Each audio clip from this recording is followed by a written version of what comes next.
Bonjour à tous, une nouvelle vidéo sur le Seigneur des Anneaux, le jeu de cartes, où nous allons faire l'Open the Box du troisième paquet du cycle 8, à savoir donc des Flammes dans la nuit qui vient de sortir. Donc troisième paquet du cycle 8, donc comme d'habitude, c'est un vrai Open the Box. J'ai juste enlevé le petit autocollant là, mais ça me facilite pas la tâche visiblement. J'aurais dû le faire avant. Voilà. Ouh, un gros paquet, j'ai l'impression. Sans doute un scénario assez grand. Alors, difficulté 7A. Des flammes dans la nuit. Ok. Bon, on verra ça plus tard. Et maintenant, voilà le paquet.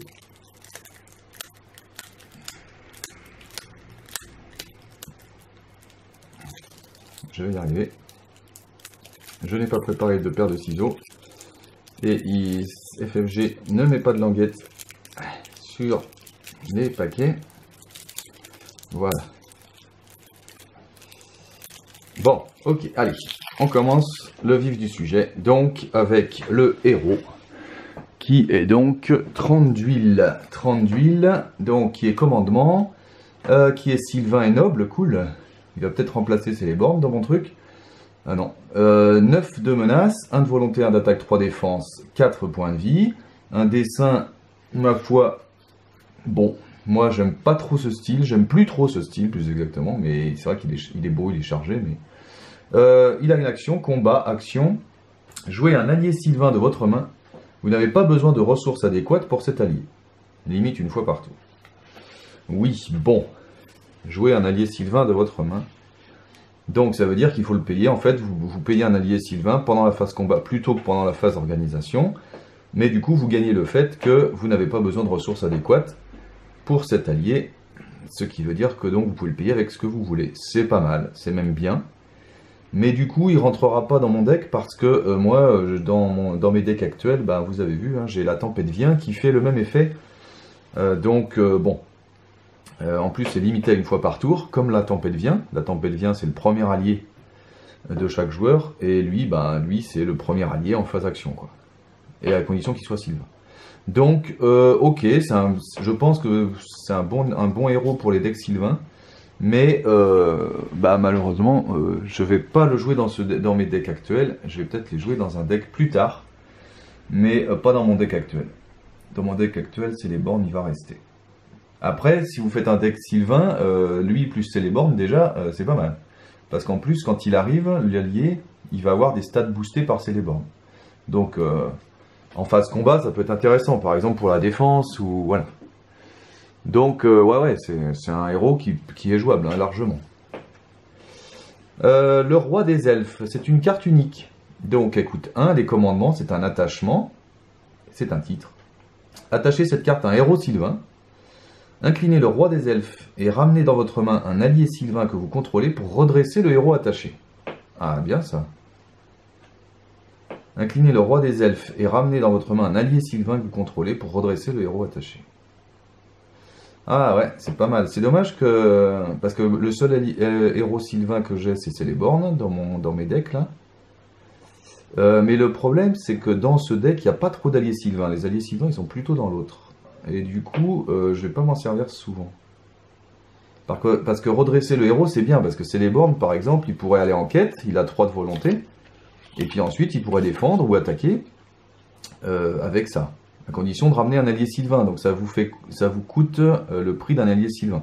Alors il y a des alliés Sylvains à 1, comme Enemars Chantrivière, par exemple. Mais du coup, est-ce que ça vaut le coup de payer 2? Enfin, de payer 1 cette carte, puis ramener un allié, le repayer derrière, juste pour redresser le héros. Ah, je suis pas sûr que ce soit très efficace, parce que finalement, Courage inattendu, il fait la même chose, mais pour deux dans toute la partie. Alors que celui-là, il fait les trucs, mais à condition d'avoir payé l'allié Sylvain, donc potentiellement pour 2 minimum, puisque les alliés Sylvain au minimum c'est 1, et encore je vois qu'Enemars qui coûte qu'un, les autres c'est 2. Minimum, donc ça veut dire que vous avez payé 3 pour redresser un héros. Courage inattendu, vous payez 2 et voilà. Alors évidemment, il faut les ressources. Courage inattendu, c'est énergie, lui, c'est commandement, donc c'est vrai qu'il va bien avec Index Sylvain, puisqu'il y a 30 d'huile, il y a Céléborn. Mais en dehors du problème de la ressource, je pense que c'est trop cher. Pour pouvoir redresser le héros, c'est trop cher. Ramenez dans votre main un allié Sylvain à chaque fois que vous le redressez, il y a des cartes qui font ça mieux. Donc ouais, le dessin est sympa, mais à mon avis, c'est trop cher. À mon avis. Ça aurait été 0, à la limite on le met, et puis on fait l'effet ou on fait pas l'effet, bon ça c'est à nous de voir en cours de partie.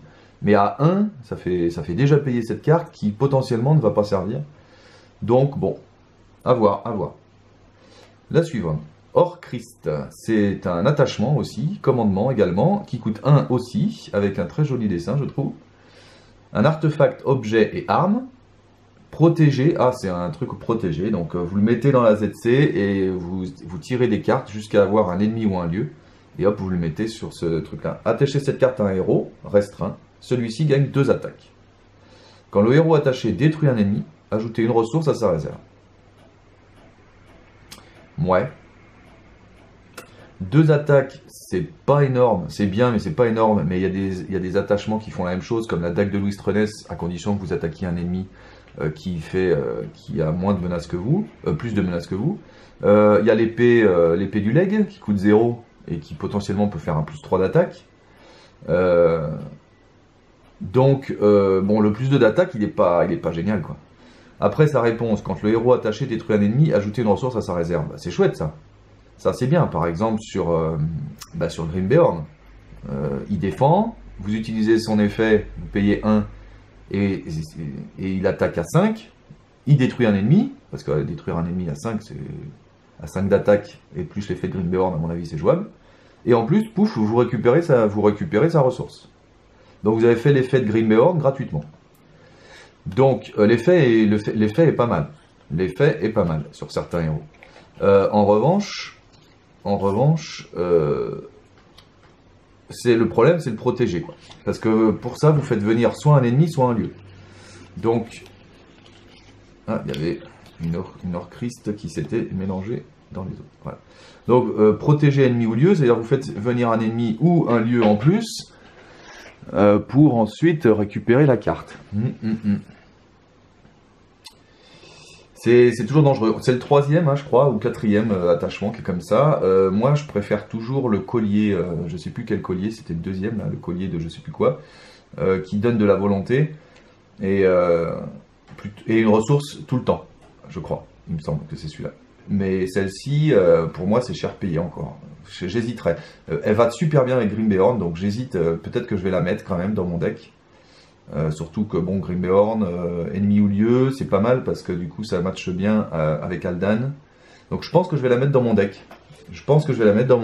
Mais c'est peut-être. Alors, puis elle est restreinte quoi, ça c'est pénible aussi, c'est restreint. Parce que des attachements restreints, Grimbeorn il en a déjà. Hein. Donc bon. À voir. Je pense que je la mettrai pour tester, mais faut voir. Alors, la suivante. C'est un allié cette fois-ci, c'est connaissance. Un voyageur de la route de la forêt. C'est un homme des bois, éclaireur. Ah. Il coûte 2, 1 de volonté, 1 d'attaque, 1 défense, 2 points de vie. Le voyageur de la route de la forêt gagne 1 volonté, 1 attaque et 1 défense pour chaque attachement sur le lieu actif. Ah bah oui, alors ça c'est clair que ça va rentrer. Ça va rentrer dans mon deck, c'est évident. Parce que déjà pour 2, il a 1-1-1. Ce qui est pas mal, hein. C'est les alliés Sylvains, suivantes de Galadriel, ce genre de trucs. Ils ont pareil. Hein. Donc déjà pour 2, vous avez un allié correct. Et en plus, il gagne 1-1-1 pour chaque attachement sur le lieu actif. Donc quand vous jouez avec Aldan, évidemment, des attachements sur le lieu actif, vous allez en vouloir. Et il n'y a pas de limite. C'est-à-dire que si vous avez 4 attachements, il gagne 4. Donc vraiment, clairement, un homme des bois tout à fait excellent. Qui va aller dans mon deck Aldan, c'est évident.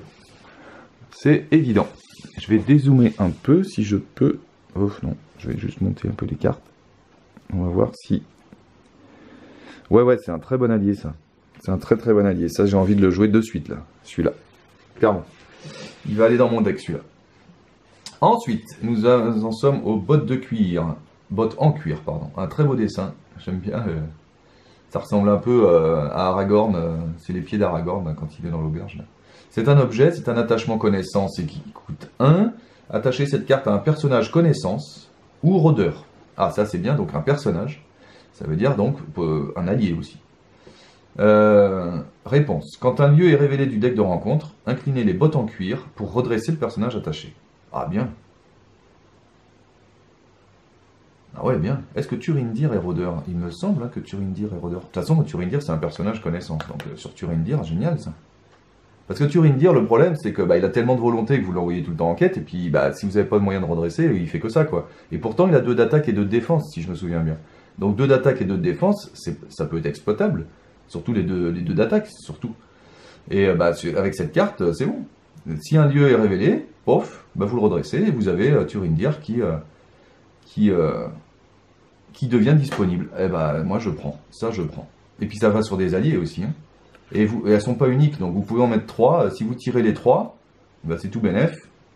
Vous en mettez sur 3 personnages, et vous avez 3 personnages qui se redressent par tour. Vous voyez, au niveau redressement, celle-ci, je trouve qu'elle est mieux que celle-là.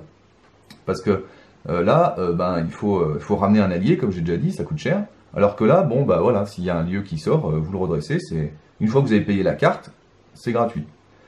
Donc moi j'aime beaucoup. Botte en cuir, elle va aller dans mon deck, hein, c'est clair. Dommage que ce soit un attachement. Je vais peut-être pas avoir la place de le mettre quand même. Je vais peut-être pas avoir la place de le mettre. On va voir. Parce qu'à la place de quoi je pourrais le mettre? Je sais pas. Pas à la place d'un allié, j'en ai déjà pas beaucoup. Faut voir. Mais en tout cas, c'est une bonne carte. Ours géant. Donc c'est un allié tactique cette fois-ci, qui coûte 5, qui a 0 de volonté, 4 d'attaque, 3 de défense, 4 points de vie, qui est créature et béornide, donc ça c'est bien, ne peut pas avoir d'attachement, ok. Redressez l'ours géant. À la fin de la phase durant laquelle vous déclenchez cet effet, remélangez l'ours géant dans votre deck, limite une fois par phase. Ouais, c'est pas mal ça. C'est pas mal du tout. Alors par contre, faut le payer 5. Donc si vous faites, c'est comme Béorn en fait. Hein. Béorn, il a le même effet. Hein. Vous lui donnez un boost d'attaque et puis après, pouf, vous le défaussez. Et Béorn coûte 6. Donc quand vous faites son effet, c'est que vous avez un moyen de le ramener à peu près gratuitement. Lui, il coûte 5, ça va être pareil. Si vous faites l'effet, vous allez le remélanger dans le deck. Alors si vous piochez beaucoup, à la limite, c'est pas grave parce que vous le reprenez assez vite. Mais surtout, il faut le repayer derrière. Heureusement, il y a le change-pot Béornide qui marche avec lui aussi. Puisque le change-pot, il permet ensuite, on le défausse pour ramener un allié Béornide. Donc lui, comme il est Béornide, ça marche avec le change-pot. Donc c'est comme ça que vous allez le faire venir. Donc du coup, c'est un assez bon allié, je pense, à condition de ne pas le payer 5. Mais 4 d'attaque 2 fois, hein, si vous faites son effet, il attaque 2 fois à 4, c'est génial. Ou il défend à 3, puis à la nuit, il défend à 3, il se prend plein de dégâts. Peu importe, parce que de toute façon, vous savez que vous allez le remélanger. Et ensuite, il attaque à 4, et hop, vous le remélangez, il enlève ses dégâts, il revient tout neuf. Donc, un très bon allié. Là aussi, hésitation, est-ce que je le mettrai dans mon deck? Pareil, est-ce que je vais avoir la place? Pas sûr. Peut-être en 1 exemplaire, histoire d'accompagner Béorn. Peut-être, pourquoi pas. Parce que je l'aime bien, moi, ça. Puis c'est une nouvelle carte, ça fait toujours envie. Et j'aime bien son effet. Après, des attaques, j'en ai, donc je suis pas sûr que ce soit valable, en fait. Faut peut-être mieux que je mette un autre Béorn. Un attachement tactique, maintenant, donc qui coûte 1, il s'appelle Surclassé, avec un dessin que je trouve super beau. Là, pour le coup, ouais. C'est une condition et c'est un piège. Ah, revoilà les pièges. À jouer dans votre zone de cheminement sans l'attacher à une autre carte, donc comme tous les pièges, enfin quasi tous les pièges. Si surclassé n'est pas attaché, attachez-le au prochain ennemi valide qui vous engage au combat. Ok, normal. Et quand l'ennemi attaché a résolu son attaque, redressez le personnage défenseur. Quand l'ennemi attaché a résolu son attaque, redressez le personnage défenseur. Ouais, c'est pas mal. C'est pas mal, hein? C'est pas mal. Du coup, si avec un peu de chance, vous le faites venir sur un ennemi qui tue pas le défenseur, évidemment, donc il faut le faire sur un bon défenseur. Parce que si l'ennemi tue le défenseur, vous perdez tout. Mais si, avec un peu de chance, vous faites venir l'ennemi un peu faible, ou en tout cas qui tue pas le défenseur, boum, le défenseur derrière, soit il redéfend s'il peut, soit il peut attaquer. Donc voilà, encore une carte qui redresse, avec une condition certes, mais qui, une fois payée, est gratuite. Donc voilà, moi je préfère toujours ça au Roi des Elfes. Et puis c'est un piège. Est-ce que Damrod, il permet de payer des pièges avec 1 de moins. Donc, si vous avez Damrod, ce piège coûte 0. Enfin, si c'est le premier que vous jouez. À condition, évidemment, d'avoir la sphère tactique quand même dans votre deck. Hein. Donc, Damrod avec un autre héros tactique, et ben du coup, Damrod le fait venir à 0, ce piège. Donc, moi, c'est pas mal, je trouve. Le problème, c'est que l'ennemi attaque. Donc, il y a peut-être des pièges plus intéressants, mais c'est un bon piège. Puis le dessin est sublime. Vraiment. Donc, ouais, encore une bonne carte. Hein. Là, on a que des cartes quand même qui sont sympas. Alors, qui sont très typées, par contre. Hein. C'est vrai, ça va vraiment... C'est pas des cartes de deck générique. Sauf peut-être celle-là, à la limite. Mais c'est très typé, mais j'aime bien. J'aime bien. Ah, on passe aux énergies maintenant. Donc, c'est Galion, c'est un allié unique. Oula, 0 de coup, 0, 0, 0, 1 point de vie. Alors, qu'est-ce qu'elle va faire, celle-là? Ah, c'est un Sylvain. Je vais pouvoir la jouer, peut-être. Ne peut pas attaquer ou défendre. Réponse, quand Galion entre en jeu, il gagne +1 jusqu'à la fin du tour. Ouais. Bon. On a compris tout de suite pourquoi elle est là. Hein. Elle est là pour le roi des elfes, évidemment. Elle coûte 0. Donc vous la mettez en jeu. Et comme ça, avec le roi des elfes, vous inclinez le roi des elfes et vous la faites revenir. Et puis comme ça. Alors il faut la défausser par contre. Ah non, ramenez dans votre main, c'est ça. Donc vous ramenez dans votre main Galion, et puis hop, Galion elle revient à 0 le tour d'après. Comme ça vous pouvez refaire le roi des elfes. Donc ok, on a compris, c'est pour le roi des elfes. Clairement. Parce qu'elle ne sert pas à autre chose. Hein. Elle a +1 jusqu'à la fin du tour. Donc elle va en quête une fois. Éventuellement, elle a +2 si vous avez Celeborn. Elle peut pas attaquer, elle peut pas défendre. Donc elle va en quête une seule fois, et c'est tout. Elle peut rien faire d'autre. Vous pouvez même pas l'utiliser comme trash pour un ennemi, puisqu'elle peut pas attaquer ou défendre. Donc c'est vraiment pour le roi des elfes. Alors là, pour le coup, avec le roi des elfes, c'est intéressant. Mais ça fait une combo qui devient quand même... Enfin, il faut ça dans la main et ça dans la main, quoi. Hein, c'est évident. Si vous avez les deux dans la main, alors roi des elfes est hyper utile. Mais si vous manque Galion, bon, après vous pouvez le mettre en 3 fois, mais elle est unique, donc vous pouvez la faire venir qu'une fois à chaque fois. Donc il faut vraiment faire le combo, quoi. C'est le combo évident du paquet, hein. Galion, roi des elfes, et voilà. Bon, donc du coup, bah je la jouerai pas, c'est clair. Hein. Moi, ou alors je joue roi des elfes en même temps, mais bon, c'est tout. Donc à voir. À voir, à voir. Surtout que le roi des elfes, c'est un allié sylvain que vous contrôlez. Hein, c'est pas un allié sylvain sur la table. Donc du coup, il faut jouer évidemment énergie et commandement pour pouvoir jouer les deux. Donc bon, ça se fait, hein, bien sûr, mais pas dans mes decks actuels. Tiens, elle ressemble beaucoup. L'illustration, elle ressemble beaucoup à une autre carte. J'ai plus le nom en tête, mais je trouve. Avec une flèche qui perce comme ça un bras. Alors, écoute 0, celle-ci aussi, c'est un événement, cette fois-ci. C'est toujours énergie, plus rapide que la vue. Réponse. Ramenez dans votre main un allié sylvain que vous contrôlez pour annuler un effet ombre tout juste déclenché au cours du combat. C'est pas mal. Moi, vous voyez, je préfère ça à ça parce que bah, ça coûte 0. Donc du coup, vous l'avez dans la main, vous savez que vous pouvez le jouer n'importe quand. Quand il y a un effet ombre, évidemment. Et quand il y a un effet ombre qui vous embête vraiment, et ben hop, tant pis, vous sacrifiez un allié sylvain, mais au moins, enfin voilà, c'est le coup de la carte, c'est l'allié que vous allez sacrifier. Si c'est Galion, c'est 0, c'est nickel. Mais sinon, bah tant pis, c'est le coup de l'allié que vous allez jouer. Mais si l'effet ombre est vraiment très embêtant, ça peut se faire. À vous de voir si vous allez pouvoir gérer l'effet ombre ou si vous préférez sacrifier un allié. Donc moi j'aime bien cette carte, je préfère que celle-là parce que celle-ci elle coûte 1 et puis on a envie de faire son effet plusieurs fois. Alors que là bah, c'est clairement un one shot. J'ai un effet ombre qui m'enquiquine en cours de la partie ou qui peut faire basculer la partie. Ben voilà, je joue cette carte et puis c'est tout. J'ai encore loupé une carte, elles sont collées les cartes. Voilà, voilà le troisième. Elles sont un peu collées les cartes, donc du coup... Donc ouais, une bonne carte je pense, surtout que des annulations d'effets ombre, il n'y en a pas tant que ça. Et bon, à part coup précipité bien sûr qu'ils ont enflammé, d'autres, mais il n'y en a pas tant que ça en one shot. Et donc moi j'aime bien ça, j'aime bien. Donc je pense que je vais essayer d'en mettre une ou deux aussi. Quoique, bah non, toujours pareil, parce que c'est dans un allié sylvain que vous contrôlez. Donc le deck qui défend, il n'aura pas forcément d'allié sylvain à sacrifier. Donc, mais c'est une bonne carte, je pense. Plus rapide que la vue, c'est une bonne carte. À condition de savoir repayer l'allié sylvain derrière. Sauf si c'est évidemment Galion. Une carte neutre maintenant, c'est Talion. C'est un héros unique, c'est un allié unique. Beaucoup de cartes uniques, je trouve. ici. Ah non, pas lui. Mais beaucoup de cartes uniques, là, non, pas lui non plus. Donc c'est un allié neutre, avec un très beau dessin, je trouve aussi. Très très beau dessin. Qui coûte 4. 2 de volonté, 2 d'attaque, 2 de défense, 3 de points de vie, donc un bon allié. Carrément bon allié. Un Dunedain rôdeur, parfait. Tant qu'il y a au moins une quête annexe dans la pile de victoire, redresser Talion au début de la phase de combat. Bien. Tant qu'il y a au moins 3 quêtes annexes dans la pile de victoire, Talion perd le type de carte allié, gagne le type de carte héros, et les icônes de ressources de chaque sphère des quêtes annexes de la pile de victoire. Oh la vache! Oh là là, il est bon lui! Alors, le seul problème, c'est la dernière condition, les icônes de ressources de chaque sphère des quêtes annexes de la pile de victoire. Sauf que des quêtes annexes, moi, celles que je joue principalement sont neutres. Donc la tempête vient recueillir des informations.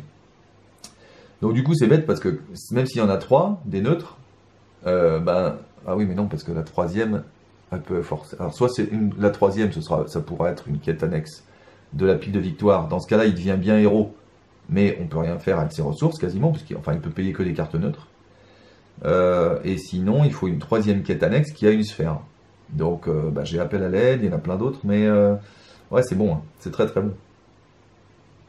Puis déjà, de toute façon, dès qu'il y a une quête annexe, il fait quelque chose. Hein. Dès qu'il y a une quête annexe, vous l'envoyez en quête, et en plus, il va combattre. Donc, avec une quête annexe, il est déjà rentable. Moi, je trouve, pour 4, c'est déjà des bonnes stats. Hein. C'est comme Aldir de la Lorien. Hein. Aldir de la Lorien, il a exactement les mêmes stats. Exactement les mêmes. Et voilà, il n'a pas d'effet particulier, alors que lui, il se redresse. Dès que vous avez une quête annexe. Donc, si, c'est un très bon allié. Alors lui, il va venir. Hein. Peut-être en une fois, juste... mais il sera dans mon deck, Turindir, c'est clair. Ah ouais, très très bon avis. Et voilà, nous avons fini pour les cartes joueurs. Il y en a 10 comme d'habitude, enfin 10 différentes. C'est moi je trouve un très bon paquet. Hein. Il y a au moins une carte qui va aller dans mes decks, c'est lui, Voyageur de la route de l'Ouest. C'est ça, de l'Ouest? Non, de la forêt, pardon. Voyageur de la forêt, de la route de la forêt, qui est excellentissime. Talion, je pense, qui est très très bon, mais peut-être en une fois. Et peut-être sans doute en une fois aussi, peut-être botte en cuir, histoire de tester, mais sinon... mais tous les autres sont bien, hein, sauf peut-être Roi des Elfes, comme je vous ai dit, moi je trouve ça cher. Orchrist, pareil, c'est peut-être un peu cher, mais sur Grimbeorn, c'est vraiment valable à mon avis. L'ours géant, qui est très bon, mais là aussi, si vous voulez faire son effet, il faut prévoir de le payer. Le piège qui est bien, mais dans un deck piège. Galion, évidemment, qui est là pour Roi des Elfes, mais sinon vous ne la jouerez jamais. Donc ça, c'est vraiment les deux cartes. Si vous faites un deck avec ces deux cartes, enfin, si vous faites un deck, Sylvain, par exemple, il faut réfléchir à mettre ces deux cartes. Point final. Voilà. Et sinon, voilà, des bonnes cartes. Hein. Donc tout est très bien, tout est bien. C'est un très bon paquet, je trouve, au niveau carte joueur. Alors après, évidemment, on va repartir sur les dragons. Hein. A priori, tiens, pourquoi elle est là, celle-là? Une quête annexe, c'est quoi ça? Je suis dans quel ordre là? Ah oui. Alors les cartes... ah oui, voilà, c'est là. Donc, un scénario... Ah qui n'a qu'une carte, tiens. 50? Oh la vache. Bon, ok, faudra voir. Est-ce qu'il y a des bonnes cartes? Voyons, il y en a plein des cartes. Des cartes quêtes, regardez-moi ça. Il y en a plein. Un ennemi... Milieu. Bon, donc à voir sur ce scénario. Je pense que c'est le prochain que je testerai en vidéo. Alors, peut-être pas avant un moment, puisqu'avec la trêve de Noël. Hein, donc, peut-être la prochaine vidéo sera en janvier, a priori. Donc voilà, j'espère que ce petit Open the Box vous a plu. Et je vous dis à bientôt pour de nouvelles aventures. Aventures, pas aventure.